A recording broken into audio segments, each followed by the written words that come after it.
Bienvenue dans cette troisième journée du Mondial Bouquin. Alors pour nous, le match du jour, c'est celui qui oppose le Pérou au Danemark. Ah, vous vous attendiez peut-être à un autre, qui sait, avec la France, mais non.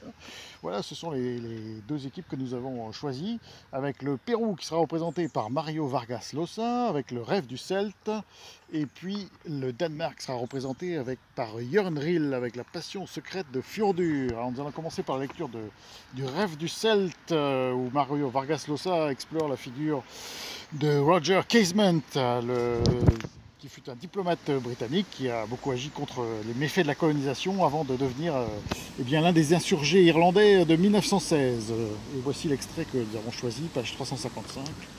Roger se rappellerait plus tard ces 8 semaines passées à Iquitos comme un lent naufrage, une plongée insensible dans un océan d'intrigues, de fausses rumeurs, de mensonges flagrants ou biaisés, de contradictions, un monde où personne ne disait la vérité parce qu'elle pouvait entraîner des inimitiés et des problèmes, ou plus fréquemment encore, parce que les gens vivaient dans un système où il était devenu pratiquement impossible de distinguer le faux du vrai, la réalité du leurre.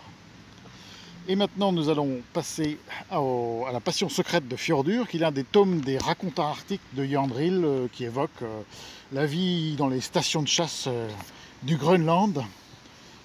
Et à partir de ce moment-là, on se mit à causer sérieusement de Fjordur. Un homme avec une passion secrète était quelque chose de spécial. Quand on lui rendait visite, on le traitait avec gentillesse et précaution, presque comme un malade à l'article de la mort. Et quand, pour une fois, il entreprit lui-même une tournée de visite, il eut droit à la meilleure chaise et au meilleur lit de chaque maison, et à beaucoup d'eau de vie.